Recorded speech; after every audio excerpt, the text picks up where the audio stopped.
Now, when it comes to this Obi-Wan Kenobi series, a lot of people are excited about it, I guess, but there's also a lot of people that have very severe reservations about this because Lucasfilm is stuck. Disney Star Wars is so utterly broken that they can only tell stories from a certain timeline. And that basically is from around the end of the prequels to the beginning of the original trilogy, and maybe a little bit after when you're looking at Mandalorian. They can't go any further than that. Not because there's going to be any retcon, not because they're erasing the sequel trilogy. No, it's because the people just weren't receptive to that. So these are the stories that they are telling right now because they know it's the only chance they have of getting any attention. And they need these big cameos from people that you care about. Well, the Kenobi series is doing exactly that.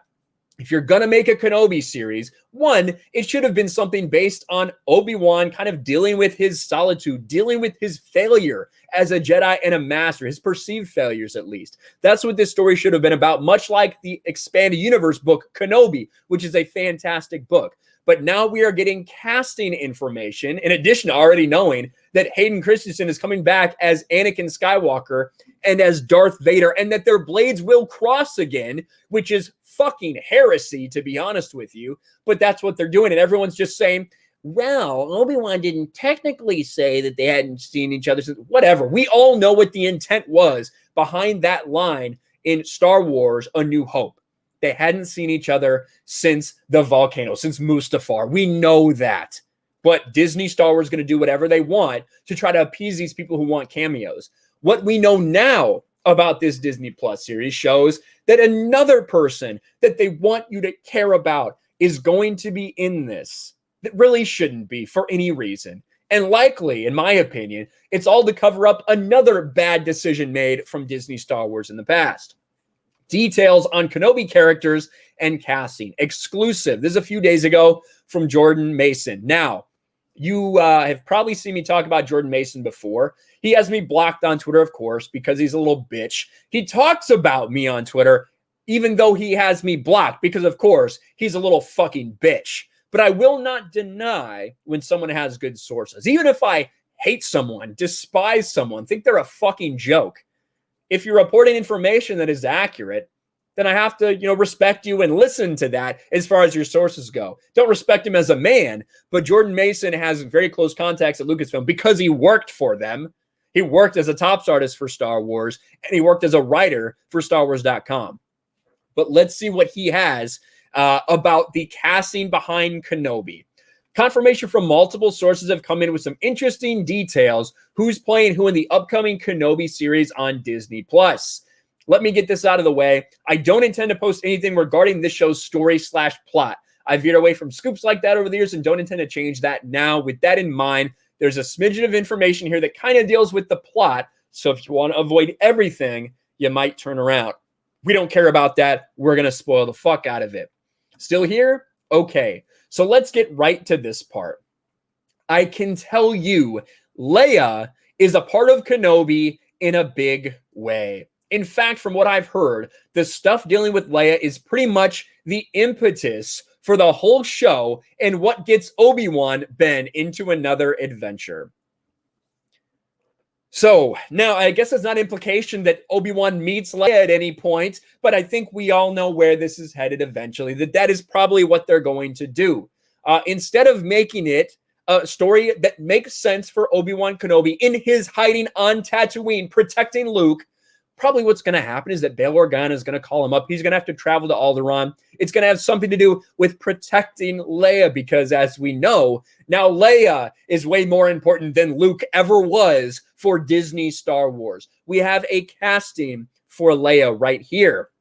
Even better, I can tell you that Vivian Lyra Blair, evidently she's been in Bird Box and We Can Be Heroes, has been cast in the role. This is her. This is going to be young Leia in Kenobi.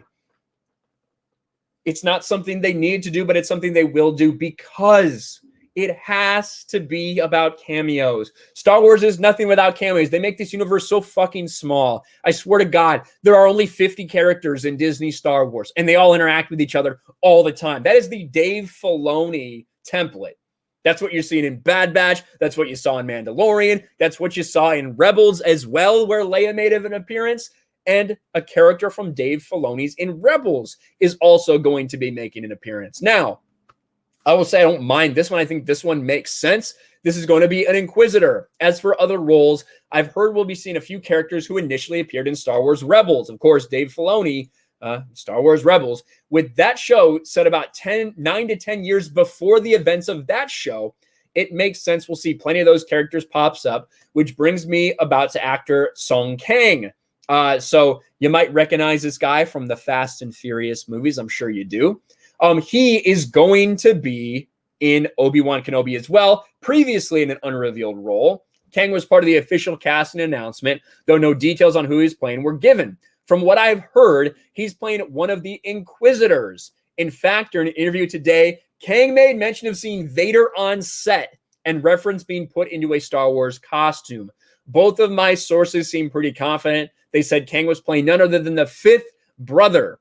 So if you're not familiar with Rebels, which I don't blame you because it's not very good, this is the fifth brother, right? Is it the seventh sister? I don't remember the Inquisitors specifically by name, too many of them, but this is him, the fifth brother.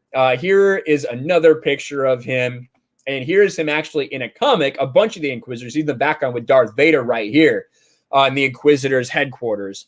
So that is apparently some casting news that we have for the Kenobi series. I think this is going to screw up and fuck with so much lore again. If you want, I've said this so many times, if you want a Kenobi story that makes sense, I got it right here. It's cleverly named Kenobi. It's about Obi-Wan. It's not about a galactic level threat. It's about something that's happening on Tatooine. It is a perfect small Western type story that has Obi-Wan dealing with the fallout of everything that happened, with his guilt, with his feelings about it, and also his responsibility, having to guard Luke, while at the same time not being able to totally set aside his Jedi ways when people need help. People on Tatooine, that is what makes sense, but that's not what they're going to do. They want to tell this big grand story where he goes to Alderaan, you get to see a bunch of different planets, he interacts with Leia. This is Disney Star Wars. If you have hope for this shit, good for you. I don't know why. They're not retconning the sequel trilogy. Kathleen Kennedy's not getting fired. It's simply not happening. This is going to be Star Wars moving forward, continuing to cram everything into this little area that they can while retconning, while breaking lore, while breaking characters. That's what Disney Star Wars does. I don't know how you feel about Leia and Obi-Wan. Personally, I don't think it's necessary, but it's something that, of course, you knew they were going to do. Thanks for watching, everyone. And a huge shout out to my patrons. I appreciate you guys so much. Want to follow me on Twitter or Instagram? Check out the description below. You'll find links to my P.O. box and my Patreon as well. And I'll talk to you guys later.